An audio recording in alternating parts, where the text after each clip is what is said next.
copy on wheat transfer? Okay, so it's recording. Okay. Yeah. Okay, let's start before it breaks down again. It's Grant Cameron, and welcome wherever you are in the world, morning, noon, evening, wherever you are. I'm with a special guest, Terry Tibando, Correct. from Vancouver, and we're going to talk UFOs today. We had a little bit of problems with it on my end, but Terry's taping it, and so we should be good to go. Welcome. Good morning, Terry. Sorry for all the confusion. We're 15 minutes late here, but we can still get going and talk about some UFO stuff. How are you doing today? Doing very good, and thank you very much for having me as your guest. Yeah. I'm looking forward to this. I really wanted to talk to you, and hopefully, even though we may only be doing this for an hour or less, we can perhaps do it again another time. Yeah. Yeah, wonderful. So let's start at the beginning and give me your background on UFOs and how you got into it and where you're heading. Yeah, well, my experiences with the UFO phenomena and with ET began back in 1953. I was a 5-year-old child. My father was living on, he was in the Air Force, and we were moving from one location to another, as most military servicemen do. And we got transferred from Victoria, originally where I was born, to North Bay, Ontario, and then to St. Jean's, Quebec. And it was at St. Jean's, Quebec, living on the military housing of the base, that my mother and I had actually gone out for a walk, taking my younger brother for a stroll in his baby carriage. And we were walking along the street, and it was on the base. And I remember looking up and seeing what I thought was a Mexican sombrero hat moving over the top of the building. And this was probably within 500 feet or so. And I said to my mother, "What's that?" And she looked at it, and she really didn't know what it was. And I think she said, "Well, it's probably an airplane." Now, I remember that this thing kind of tilted and wobbled a little bit, and then it took off after she said it. I thought it was an airplane. So what I remember of that, it was a typical disc, dark underneath, light on the top with a dome. It flew off, and we were just both perplexed by what we saw. But in my mind, because my father was in the Royal Canadian Air Force, it was just another airplane. Different type, but that's what it was. Within a few days, I think, of that sighting, I had ETs come into my bedroom. Now, people would describe this as the little grays. I don't use that term. I mean, I will use it in the context of trying to give some familiarity to other people, because that's what they're used to hearing. To me, they resembled little men, and they resembled what I thought were Casper the Ghost. And there was 3 of them. And they would come right through the wall. And it so perplexed and frightened me that I called out for my mother. So this was in the evening, and something had woken me up, and I was looking at the wall, and then I saw these, what I thought was an apparition of some kind. So could you see through these beings? I mean, no, you couldn't see them. They were solid as I'm looking at you. Okay. Okay. But you didn't think they were grays. They were more like little people. Did they have clothes on? No, they didn't have any clothes on. They were bright and luminous. They had larger eyes, but eyes very similar to ours. Okay. I had arms, legs, body, that sort of thing. I didn't look at whether or not they had 5 fingers and 5 toes or whatever. The thing about this is that I called to my mother in a panic. She came. She said, "What's going on?" I said, "There's little men behind the bedroom door." And so she went and checked, and there's nothing there. Okay. So I said to her, well, they're there. They're like little men or little ghosts. And she said, I think you're having a nightmare. So she calms me down and she leaves the room. So I'm thinking, okay, maybe I am having a nightmare. And there they are again. And, parts of their bodies are coming through the wall. And now I'm freaking out because it's not my imagination. I'm not dreaming. This is real. Again, I call her in. She said, you've woken up the whole house. And it was interesting that my brother slept in a bed beside my bed. And then my youngest brother was in a baby crib. He was only about a year old. Okay. So my mother comes in and she says, okay, what's going on? I said, they're back. Go and check again. And she checks, they're not there. And I'm really sort of confused, but I'm very panicky. She spends about 10 minutes calming me down. And she says, Christmas is coming up. Think about Christmas and the presents you're going to get, and let that be your dream. So I thought, okay, I could do that, I guess. And she said, no more carry on, no more crying or whatever. So she leaves the room, and damn, they're back again. This time they're walking around the bottom of the bed and they're coming up. So in my 5-year-old mind, my thinking was, I'll pull the covers over my head. If I don't see them, they can't see me. They're not there. Okay. So I fall asleep, but something in the back of my mind said that the covers came off me. Now, I have no other memory beyond that point. In the morning, my brother was teasing me, saying he had a nightmare. He didn't see anything. My mother thought the same thing. That was my first introduction to the world of UFOs and extraterrestrials. Now, one of the things that I've recognized is that when children have a somewhat traumatic experience, they would start to draw pictures of what they have related to. I was drawing pictures of stars, planets, rockets, that sort of thing. Okay. So it was sort of embedded in my mind. And then as I got older, I had UFO sightings. We went back to Victoria after going to England and then back.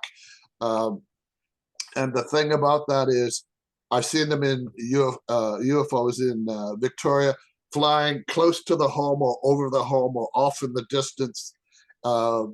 And up to around 1995, I had led a group of people out using the CSETI CE5 protocols. And I've been doing that for 30 years, and we have had sightings and we've had ET contact. So they will come in to the area and start to interact with us on some level. And people will see the things flying around up in high orbit or zigzagging, brightening up. Other times we get different odors and fragrances in the environment that are not associated with the environment, or we'll have a sense of presence. There could be some flashes of light around us. Other times they'll come up and actually touch us, so that they can touch you on your hand or face. It's like rain where there's no rain, or it's like insects landing on you, but it's too cold in the evening. So you don't see them, but you feel them touching you. You can feel it. I've had this experience quite a few times on different occasions, and on going down into Rio Rico, New Mexico, where there was about 200 of us, including Dr. Greer and a whole bunch of other people. And one came up and poked me in the forehead, and I looked around, and the next person is 10 feet away. So I knew that somebody, and it wasn't a person, had touched me in the forehead. Wow. Yeah, I've heard that before from Marcel. If you know, Marcel was that's photography for Steven Greer. Can I ask you a couple of questions Sure. Rolling back to the Air Force thing? My father was Royal Canadian Air Force in '53 as well. but he was stationed, I believe, probably then in Ottawa and Edmonton. Did you ever tell your father that story, or what was your father's opinion to all this kind of stuff?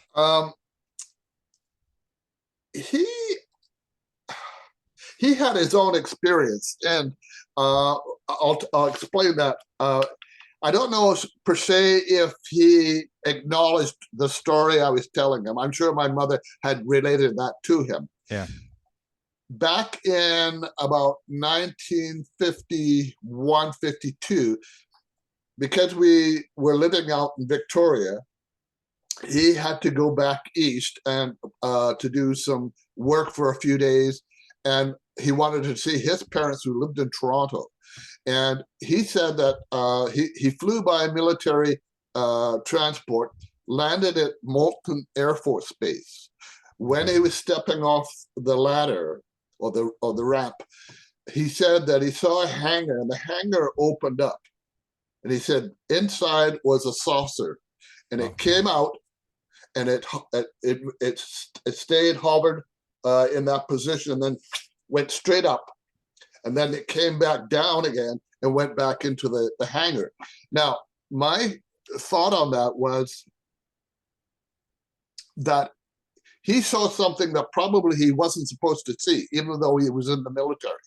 Yeah. And that somehow the Canadian Air Force had either a prototype or they had captured a UFO. We know that this was in around the time period when APRO, yeah, I was just going to ask you, yeah, was doing its experiments with jets and different airframe designs, etc. And they also had a SPAR aspect, a special access research project, where they were developing saucer-shaped craft like the hovercar or the agro car. Which wasn't that in Toronto where they had the agro car? That was, I think it was in Moulton, yeah, which is just outside of Toronto. Now, the thing about this is that this was a prototype to see whether or not this thing would work.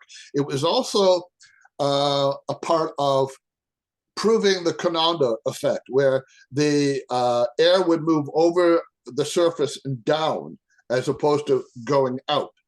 And so this proof of concept predated the hovercraft in Britain, yeah, and where they put a skirt around the device. So the proof was that they could do this, it would hover, and it was wobbly. And the U.S. Air Force had sponsored this and paid for it, and the Canadians were doing the development on it. Now, they claim that it never was stable, but actually they fixed the stability problem, and it did move across the surface, not on even surface, but surface that was relatively flat. So the proof of concept was there. They also got into doing, developing a rotary, a 6-jet disc where it would fire out from all sides. And they had built a frame for this to test it out. They were testing all kinds of things. And this was part of a program that was not known to the public. I have books on the Arrow and on SPAR. So I know what they were talking about. I've seen the model of the Arrow that came out to Abbotsford in BC here. It was a mock-up, and it's a pretty impressive plane, even for a mock-up. And it was well ahead of its time, probably 2 or 3 generations ahead of most aircraft in the world. So that's part of that background history. My father always talked about it, and he also had he worked as a nuclear defense person in the Air Force, and he worked in an underground SAGE site in North Bay, Ontario. They had an underground complex, much like Cheyenne Mountain, and the two were connected. And I've actually talked to the CEO and asked him if they are still operating. And he said, no, they went defunct a few years back, and they moved the facility outside on the surface, which I thought was kind of strange, yeah, because if you're going to have a nuclear strike, that will be the first place that they'll go for. So why put it out on the surface? Makes no sense. Was that Falconbridge? Pardon me? Was that Falconbridge? No, this was outside of North Bay. It was 10 miles outside of the base around Trout Lake Mountain, or Trout Lake and the mountain there. And it was built underneath that mountain. And then 10 miles north was the Beaumont missile site. Okay. So that gives you, there's sort of like a triangle of facilities or bases. Looking back, do you think your father's tied into you? You hear this story in the UFO thing that it's, you know, it's generational and stuff like that. Do you think your father had some sort of contact in terms of you having the contact? Or is it just coincidence that he happened to see this? I think it's coincidence, but and I know where you're going with that, because I've heard the same thing. That could be generational, where there's actual ET contact. The thing about this is my ET contact, if we assume they were Greys, predates Barney and Betty Hills by 8 years. Yeah. And nobody was talking about that at that time. They were talking about the Nordic blonde hair Venusians. Yeah, yeah. And those are the contactees. So the thing about that is to introduce something that's totally alien in our understanding, but still looks humanoid, was beyond most people's comprehensions. To introduce somebody that looks similar to us is a possibility that maybe there's a cosmic cousin out there who looks very much like humans and could infiltrate into any parts of the government, of the military, intelligence, etc., and we wouldn't know who they were. But when you introduce a different type of being, now you're dealing with something totally unknown. However, we know that Roswell had those types of beings or something very similar to it. We still don't know the actual parameters and the xenotype of that type of ET. I know an individual who lives in Vancouver who had his own ET contact in 1942. And I'm going to be getting hold of him to, interview him and find out more information, whether there's similarities, what his experience is. So, yeah, because that's what I was wondering when you described the beings. Like you've seen the Betty Hills being, but yours were sort of a little bit different. Like that's when I look at all the beings, when people start to draw them, like Betty Hills being looks nothing like Whitley Strieber's being. And Betty Andreasen's beings, they all call them Greys, but it's almost like, do you think the person has some effect on what they're seeing, or is this just different types that are running around? That's a good question. I think that I was seeing with the innocence of a child's eyes. Yeah. So whatever I was seeing, that's what I was seeing. They, as I said, they reminded me of Casper the Ghost. And because I think at that point I had already read some comic books. Could they take on that appearance? I don't know. I know that there's life throughout the universe. Yeah. I don't doubt that for a moment. And that most, and here's an interesting statement. It comes from the Baha'i faith, and their prophet Baha'u'llah said, "Know thou that every fixed star," and by that he means stable, "hath its planets, and every planet hath its creatures, whose number no man can compute." Yeah. Now, what's interesting about that is, first of all, he says it's a stable star. We have a stable star. It's called the sun or soul. And we've got about 9 planets in our solar system. Yeah. That would indicate, based on that statement, there's life on all of them. Not necessarily intelligent, but there's life of some kind. It could be plant life. It could be a viral bacteria. It could be something more complex, animal life, all of that. And so when we start to question that, like NASA, for instance, talks about the zone of habitability.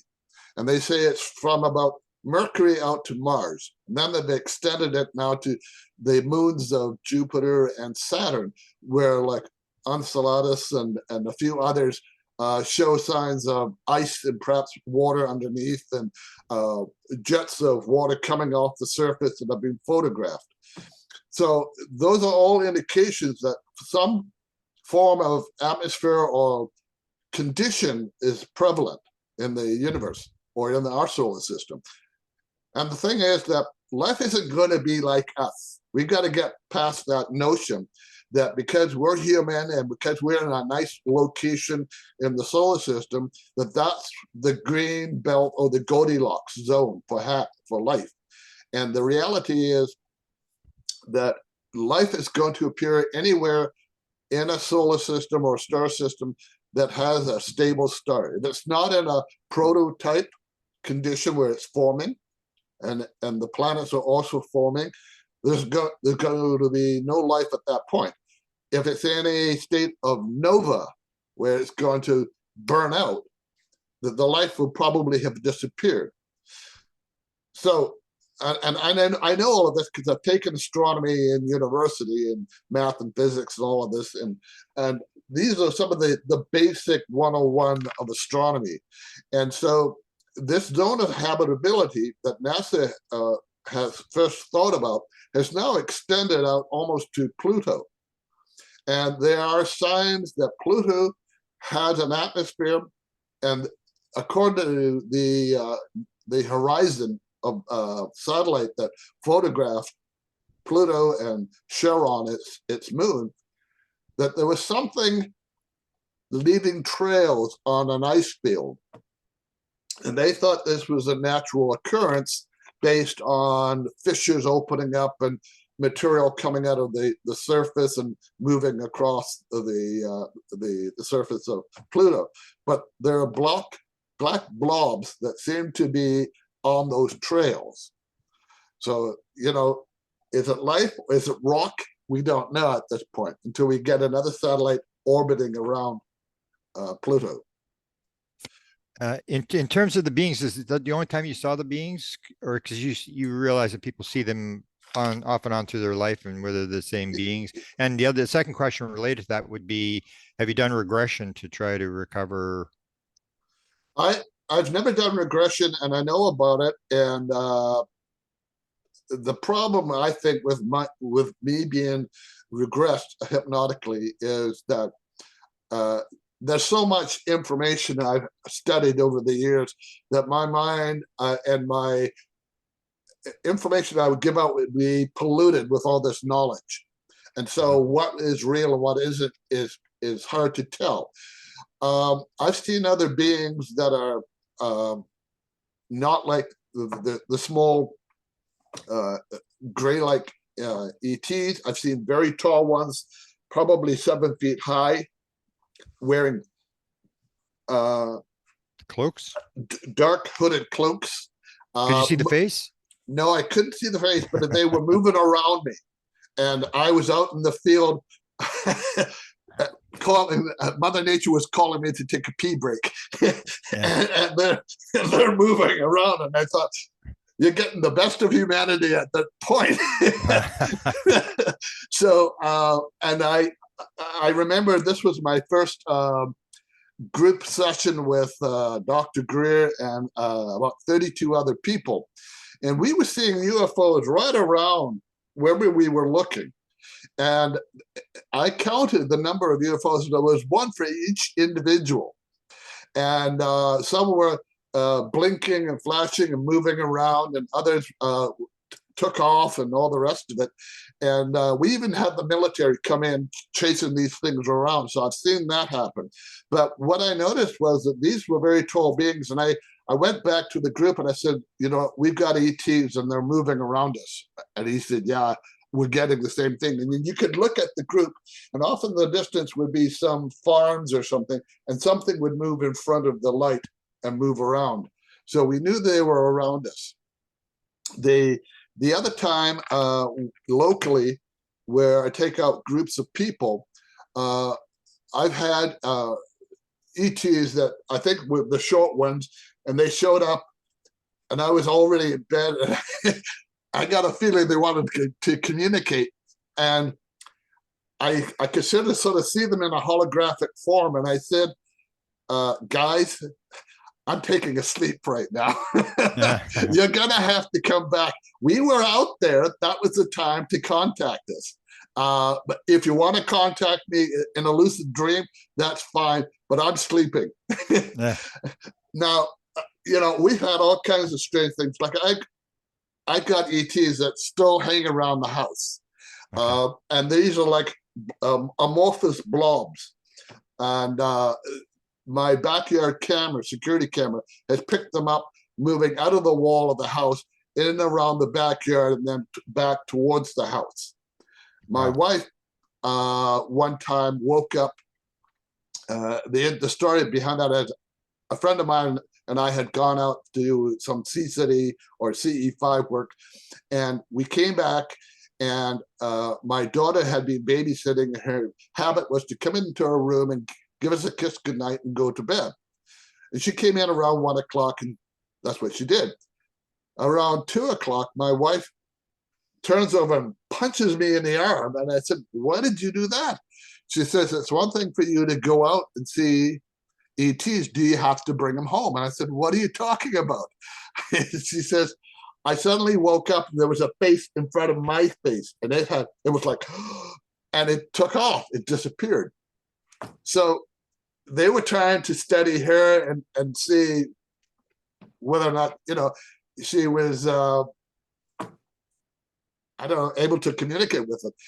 We've had situations where I get into bed and suddenly there's a bright light in the room that fills up where the window is that looks over the backyard. And the blinds are closed, but there's this light.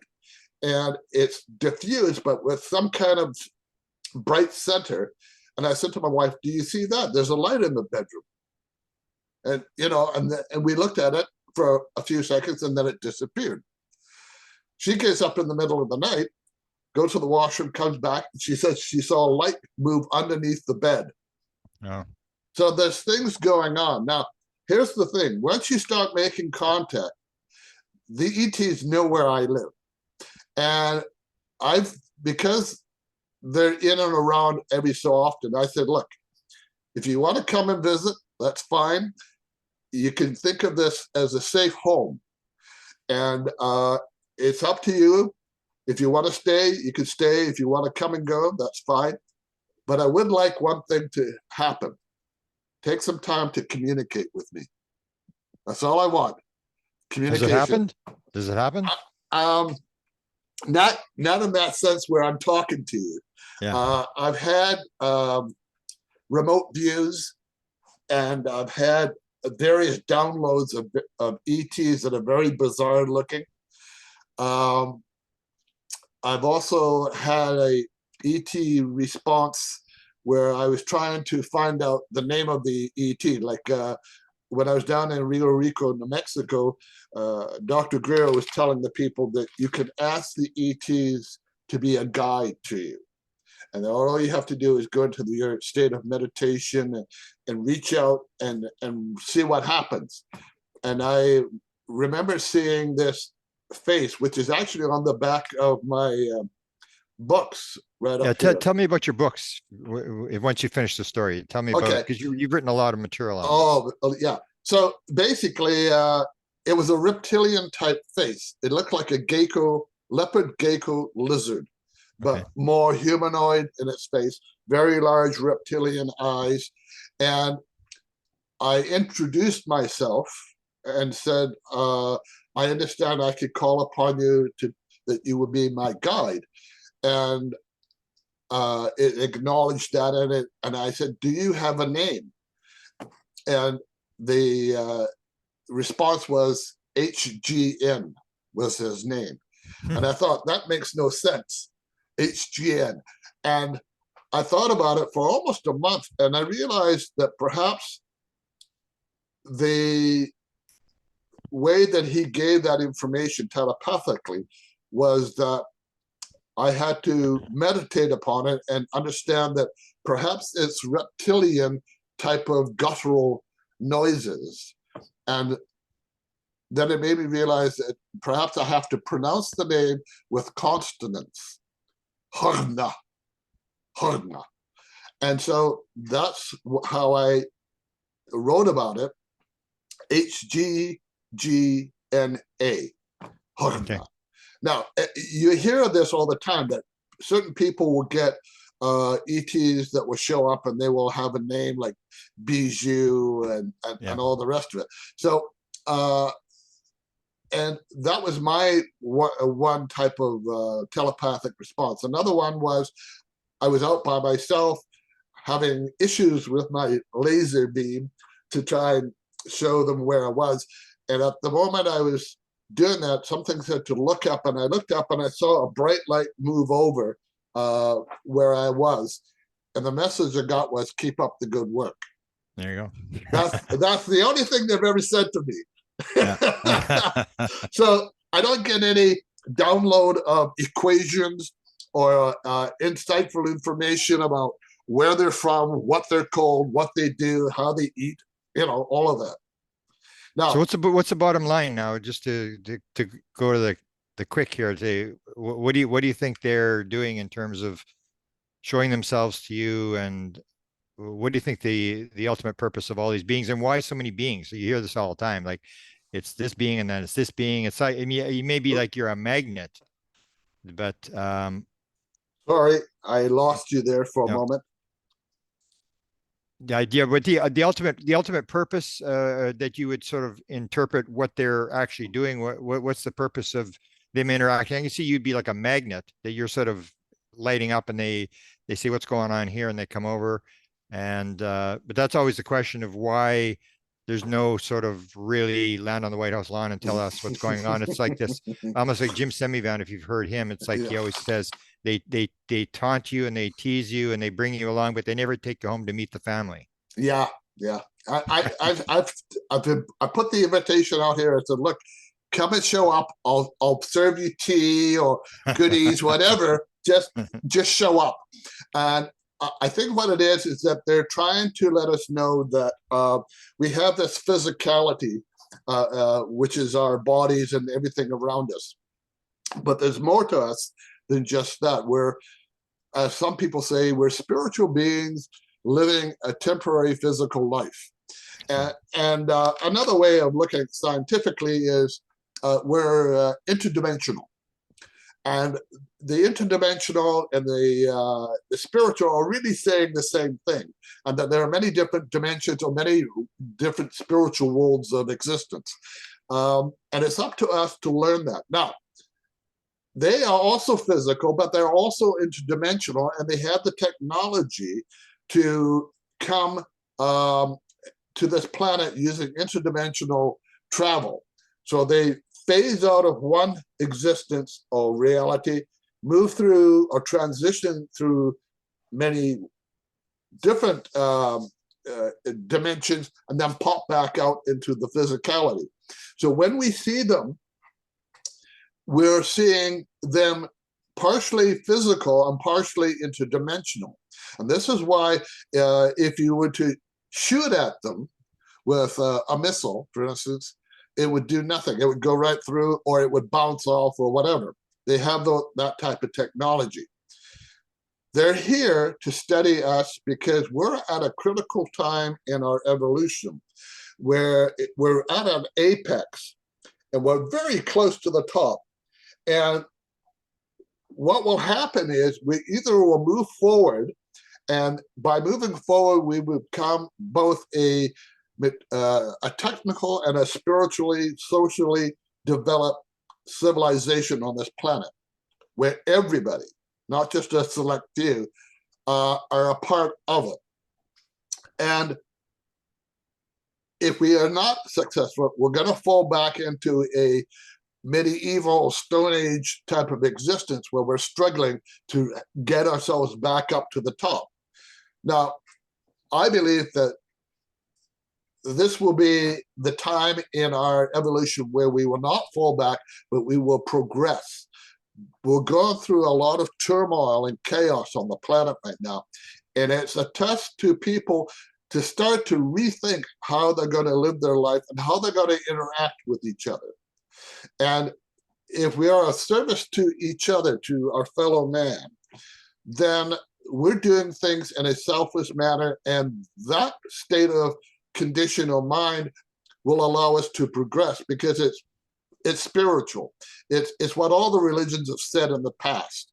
And the promised day is this day. This is the time in which it is going to happen. But if we were going down a tunnel, we could see the light at the end of the tunnel, but there's a lot of problems that are sort of preventing us from getting to that end point. Once we deal up that problem, or those problems, then we're going to emerge into that new society, that new civilization. When we do that, the ETs are ready to welcome us into a greater community. So first of all, we have to develop a global community on this planet where everybody is enjoying their share of prosperity and health and well-being.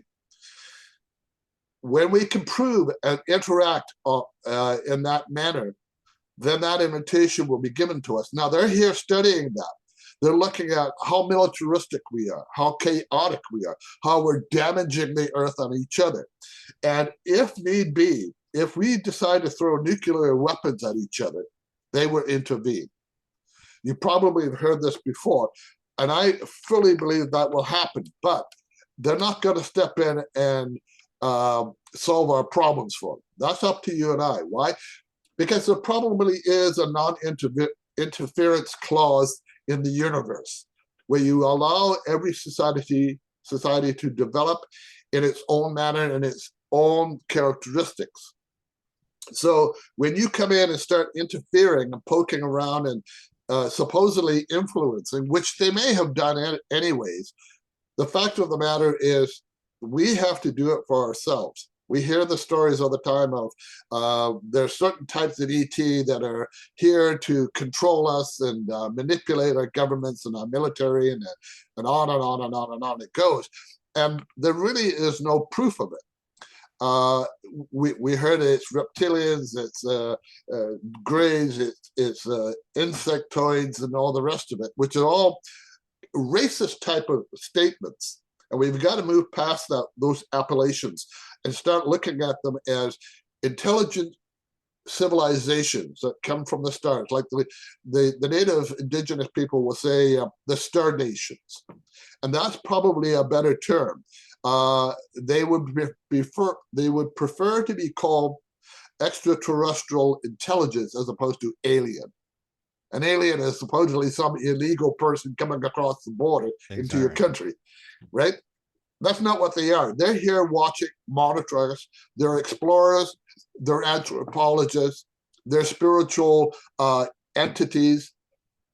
And if you believe in a higher power, and I euphemistically call this the supreme extraterrestrial intelligence, God, who created everything.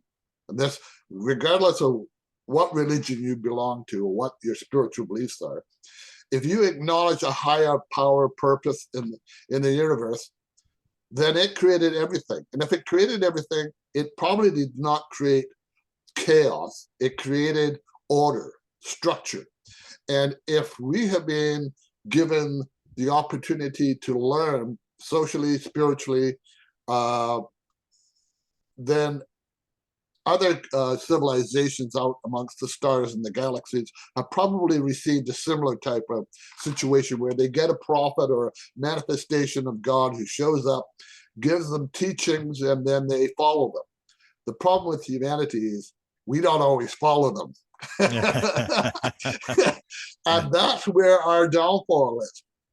If you take the story of Abraham, where he had Sarah, and then he had two other wives, Hagar and Keturah. He said the prophets, or the information given to Abraham was from his lineage would come great nations, kings, and prophets. So there isn't just one prophet, many prophets. Yeah. And and that God will always be with men. and that our contract with him is to follow his teachings. Wonderful. So when we go off on a different end, we're going somewhere else.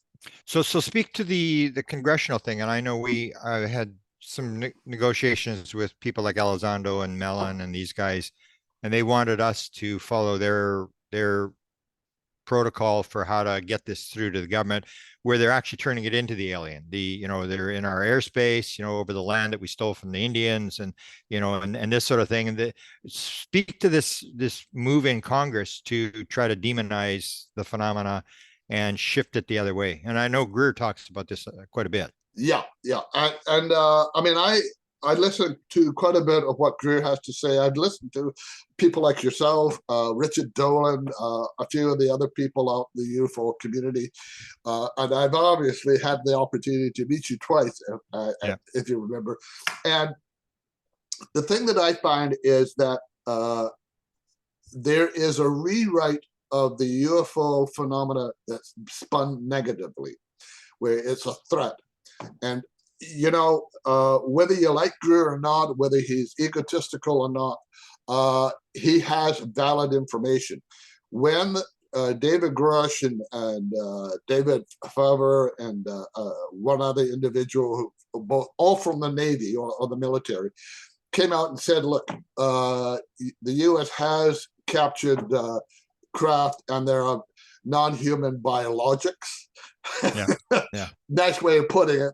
They're non-human, they're extraterrestrial. That's what they are. Now, here's the point. They said, we've only been studying this for 12 years. Crap.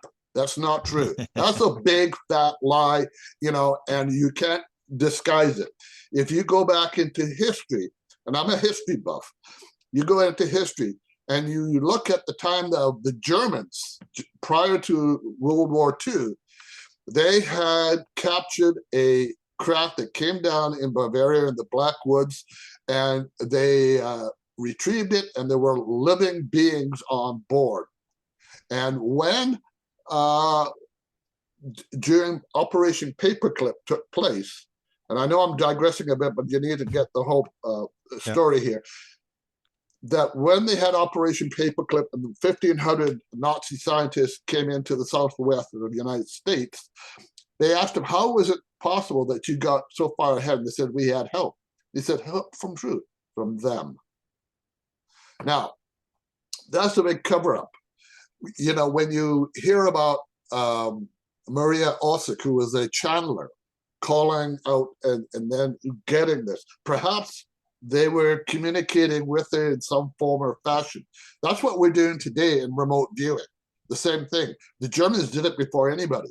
They went out they had a rocket that left the Earth and photographed the Earth.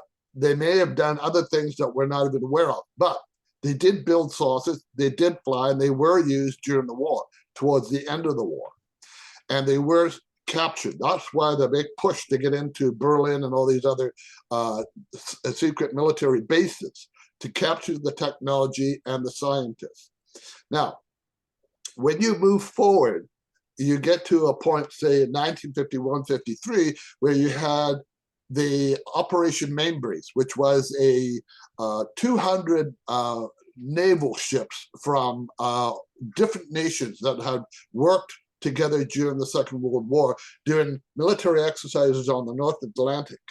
And it was in preparation if the Russians ever decided to invade Europe.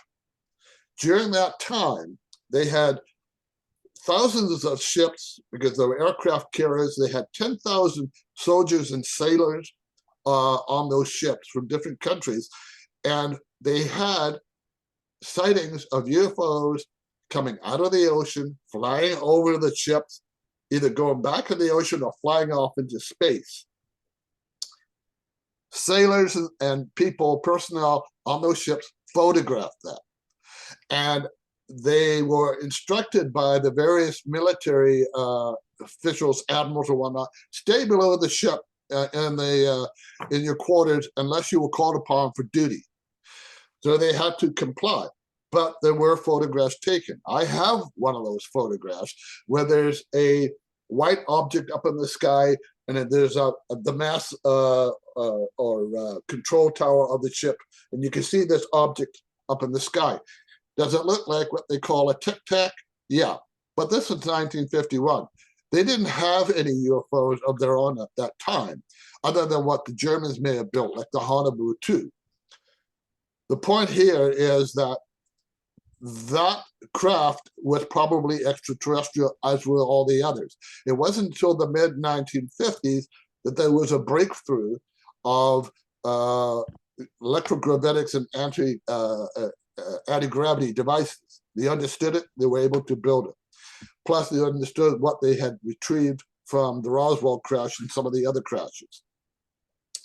This is what David Grush is trying to say, is that they have those. Now, to pretend that they didn't know about it until recently, it's just absolute nonsense.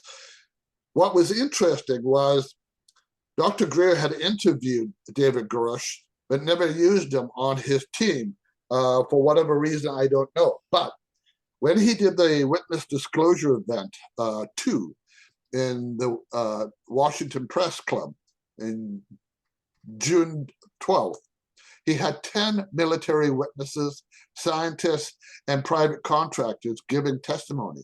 The testimony they gave was so damning and so insightful that it made David Grush's disclosure event look like kindergarten, conversation. They told about neutrino plants in Antarctica. They talked about scalar weapons. They talked about the fact that some of the UFOs were being used for illegal activity like gun running, drug running, illegal human trafficking, all of these things. And it was witnessed even by some of the other military who weren't supposed to see it. We're talking about a 300-foot craft in Indonesia offloading or unloading all of this stuff. Now, the point behind this is that the Congress did not get the kind of information they thought they should have been getting. They got an acknowledgement, but nothing more. They didn't get details. David Grush said, yeah, if you come back after this is over, I'll give you the details. The fact of the matter was that he wasn't an insider. He knew about it. He's never witnessed an ET. He's never seen the craft. He knows of people that have. The military on their famous TikTok videos and all the rest of it, like, those are really poor quality sightings. Videos. You have seen better. I have seen better. There are photographs out there much better. Why are they not contacting the general public who have all this information and have had it for probably 70, 80 years and have had all the experiences, and we can correlate it all and make sense out of it? That's what my books do. I take all that information and I have tried to condense it down into 6 volumes. I actually wrote it as 1 volume, 3,600 pages plus. Wow. And I broke it up into 6 volumes. And the first volume, which is the Citizens Disclosure on UFOs and ETI, and it is the global evidence of UFO, the global evidence of the UFO and ET presence. And then all the other ones take you deeper, deeper, and deeper into it. It's like what you often say, going down the rabbit hole. I take you so far down, you come out and say, my God, I didn't realize this was going on. Welcome to my world. That's what's going on. Welcome to your world. It's the same thing. Are we up against them in terms of getting the message out? In terms of, is there a group that's resistant? Fighting against the message coming out? Yeah, there is. Don't expect the military or the government or the intelligence community to say, yeah, we've been lying. Here's what's going on. We're sorry. Just give us your money. Yeah. So the resistance is there. They have an agenda. They want to carry through on it. And, I believe that a lot of this is controlled by the private industrial sector, who are the wealthy corporate elite of the world. Let's just say there's 100 million of them. They have an agenda and a future vision that does not include you and I. And it serves their needs. Unfortunately, that vision is so limited and so self-destructive in its own right that it can't possibly exist, because most of us are waking up to what's going on. And I say to people, stand up, take a position and say, we're not taking this nonsense anymore. And if need be, we'll cut your funding. We'll get rid of, decommission a lot of things that you have enjoyed. You will not be allowed to offshore anything else anymore. We will be going after your finances, just much in the same way that they tried to do with Russia. The whole point is, all of us have got to get on board with the program. Otherwise, we're going to keep suffering through this for the next 50 years, if we even survive on this planet for that long, because we're doing a damn good job of destroying this. So this is a planeticide, as Dr. Greer would say, that we're killing a planet, and we seem to care less about it. I don't know if you remember, there was a British TV program called Alternative 3. I've heard about it. Yeah, I haven't seen it. I saw that. I actually recorded it. I watched it, and I believe that they're fulfilling that that statement or agenda. Underground facilities, secret space program, all kinds of other things that basically are for the wealthy corporate elite to survive should the worst case scenario encompass us. Yeah. So, are you optimistic in terms of where we're Yeah. getting, or do you think like Greer and company and people like you and all the C, and how many CE5 groups do you think there are around in the world that are operational? I've communicated with people in Japan and in Israel. I know they are in Britain and Germany, a lot throughout Europe. I think even in China, there's groups of people doing this. Whether they're doing it for themselves or for their own government or military, I don't know. I would say there's a few thousand anyways. I don't have the numbers on that. Yeah. The whole point is that the CE5, Close Encounters of the Fifth Kind, is a human-initiated program where meditation, high-powered lights, lasers, and some audio recording, usually of some ET beeps and tones, is sent back or broadcast back into space. I've also coined, and this is interesting for your listenership, 2 new CE in Close Encounters, CE6 and a CE7. The CE6 is you have to be an astronaut or cosmonaut, which means that you will see things out in space, in or around the craft, moving off the Earth or towards the Earth or on the moon, or in some future time on some other planet. But very few of us can get that position of being an astronaut or cosmonaut. CE7 is in some ways an extension of a CE5. And what it is when you meditate and you remote view and you see something of an event, if more than 2 or more people have the same remote view, then it's probably genuine information. And if a literal physical event from that remote view unfolds, then you know that that was genuine communications between humans and ET, that the ETs wanted us to know something. I've experienced that, and so has one other person who literally was a lady. She said, I had exactly the same remote view, the location, the ET craft, etc., etc. And she was almost in tears because she couldn't believe what she was saying, but also hearing it from another person. So that's a CE7, and anybody can experience that, but an actual event has to unfold. So I've coined that. They're in my first volume. Now, the thing is that anybody can communicate with ETs. I know you had a guest on who talked about high-powered antennas broadcasting out into space, bouncing the signal off the moon and throughout the rest of the solar system. Anything like that will broadcast. SETI's been doing it for years with their big radio telescopes. If they had sent a successful signal and got a successful signal, they would have told us by now.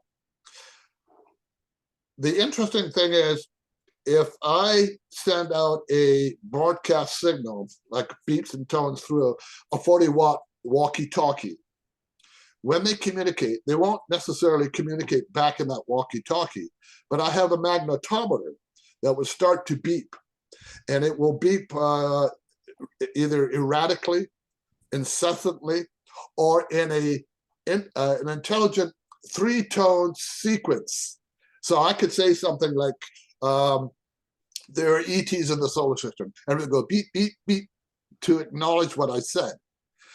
I'll say something else, and it will beep, beep, beep, beep. And in other words, it's like true or false, Yeah. right?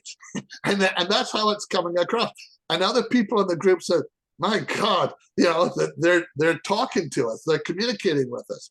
I had my magnetometer go off for 3 hours, and half of that time it was audible, and I had to switch it into mute because it was just making so much racket that we couldn't keep up with it. So it was an acknowledgement. They're here, they're communicating, they're interacting with us. Anybody can do that. I know that when you have a walkie-talkie, sometimes they will communicate with that, but they can communicate with anything. They can interface with any of our technology. The fact that they go over nuclear weapons sites and can take the launch codes off the system proves that they have that ability. What are they saying? This is a beautiful planet, maybe a very rare planet in this sector of the galaxy. We don't want you to destroy it. Yeah. And you're willing to build all these these weapons of mass destruction is really not what it's all about. The moment we started detonating nuclear weapons, that's when the red flags went up. That's when they came in and said, what the hell is going on here? Because when you let off a nuclear device, it's not just a physical explosion of light and repercussion sound and all the rest of it. It's rippling through the universe on many different levels. And it's affecting life that's perhaps interdimensional, celestial, or whatever, in that form. And it's painful. And so they have to find out what's going on. That's probably why they're here, besides looking at us as an emerging intelligent species. Mm-hmm. My wife says to me, so you guys go out, you try to call down the ETs, they took one look at you and decided to bugger off because there's no intelligence here. Yeah. I mean, she's probably more right than most of us even recognize. Yeah, you're right.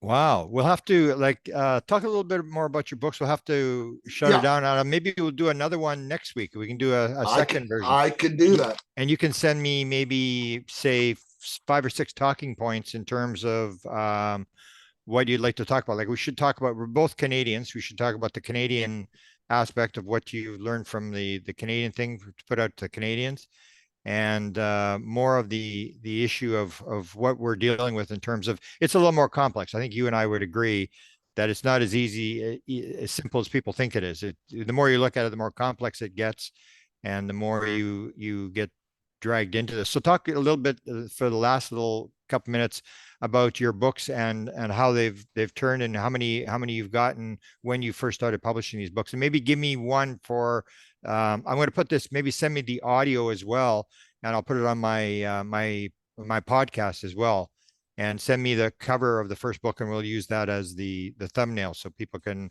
follow up on your work. I can certainly do that. Let me just say, these books are available only online. They're like a university textbook. I try to provide the best available information that I could find on this topic. I don't use a lot of conjecture or speculation. I look for at least 3 or 4 good sources that talk about one point in particular. If I feel that the source is reliable, I use it.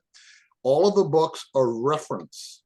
They're color-coded so that blue referencing is from the internet, red is from books, green is videography that you can get off the YouTube and other places on the internet.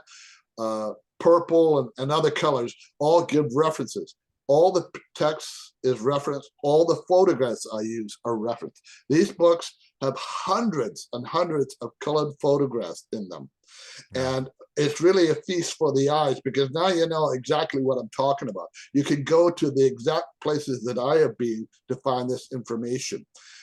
The thing about this is that these are very comprehensive, they're very definitive, and they're conclusive.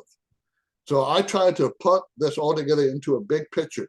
A lot of times I will pick up books, like most of my books will be some aspect of the UFO phenomenon. My 6 volumes, and I've already really scratched the surface of this, are covering all the various things that you want to know about the UFO phenomena. The first volume will give you most of what you should need to know about the UFO and ET phenomena. The others take you deeper down the rabbit hole. The thing about this is that the books are sort of, if you were doing a university course on this, and I have approached the universities on this, and they said, well, we only take a week or two to talk about this, and then we move on, particularly if it's an astronomy class. We don't have anybody who teaches it. I said, well, I could teach it if you want, because I know what's in the books. But you can get this from Indigo, Chapters, Barnes & Noble, Amazon. You have to go online to look for it. They are a university type price, unfortunately. I'm working on ways to try and get that cost reduced. But they do sell. I've sold them in Britain, Germany, States, in Canada. I've given some away, as I say, to Japan and Israel. I'm trying to get the word out. Even if I'm not successful as an author, I want the word out. Yeah, that's the point, sure. And that's the whole point. And so all the other volumes, like when we get into volume 3, we're talking about various nations that have UFO programs that are, or flying saucer programs where they're building these things. Germans in particular, US to some degree, because we don't know, there's a lot of secrecy behind all of that. Canada, Britain, France, other countries. When you go down further in, like in volumes 4 and 5, we're talking about life in the solar system. We spend a good portion of it on Mars. I found all kinds of stuff on Mars. Technology, life forms, humanoid life forms that are at least 10 feet tall. If you know anything about Project Stargate and Joe McGonigal, he had a remote view of very tall aliens on Mars. We found them. Wow. We found them. And not just me, somebody else has found a second one. So we can confirm that this has and may still have intelligent life. There are UFOs that lift off the ground and fly off from Mars, as well as around Mars. Okay. There are pyramids, et cetera, et cetera. So these are the kinds of things that are in the books. I talk about cloning and hybridization, DNA manipulation, the construction of programmable life forms, which look like grays but are not grays. They're robotic or cybernetic organisms that are used by the military. Wow. And how would people contact you if they want to contact you to ask questions or to get a contact on the book or whatever? How would they contact you? The best source would be Terry Tibando at gmail.com. So that's TERRY TIBANDO at gmail.com. All one word. And that's the best place, because that's where I receive a lot of information from various groups and all the rest of it. They can go to Facebook and look at CSETI Vancouver, which has a lot of my information that I have in the books, not all of it. But there's photographs there of stuff that I found on Mars, other stories, my own personal thoughts, etc. And I try to be rational about this. It's easy to jump on all the new things that come out and the wild speculation. I know Ancient Aliens is famous for that.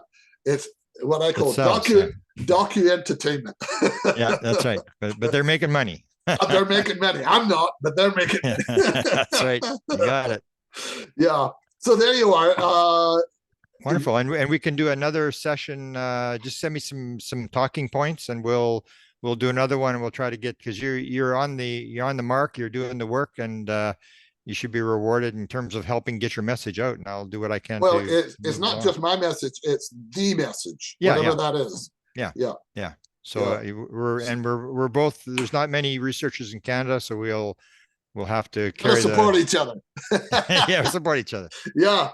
Yeah, well, wonderful, Terry. Thank you for your time today, and I'll get my Zoom fixed. I think it was because I changed. I had a new YouTube channel I set up, and I think that's what messed the whole thing up. So yeah, I've had similar problems, and I made sure I had my audio working this time, but then I wasn't expecting your problem. Wow. So beautiful. So send me the if you use WeTransfer, whatever you use, send me a video and an audio, and I'll put them both on the video and my podcast, which gets quite a few listeners, and we'll go from there. Maybe after the 9th of October, I can maybe do another session, and we'll maybe even do a third session, because you have a lot of information. I've got a lot of information. Yeah. Beautiful. Thanks, Grant. I really appreciate it. Beautiful. Thank you. It's a long time. We've been trying to plan this for a long time, and finally we got it done. I know. And I'm glad we did, because you're a very, very resourceful guy, and you got a lot of information I think people need to hear.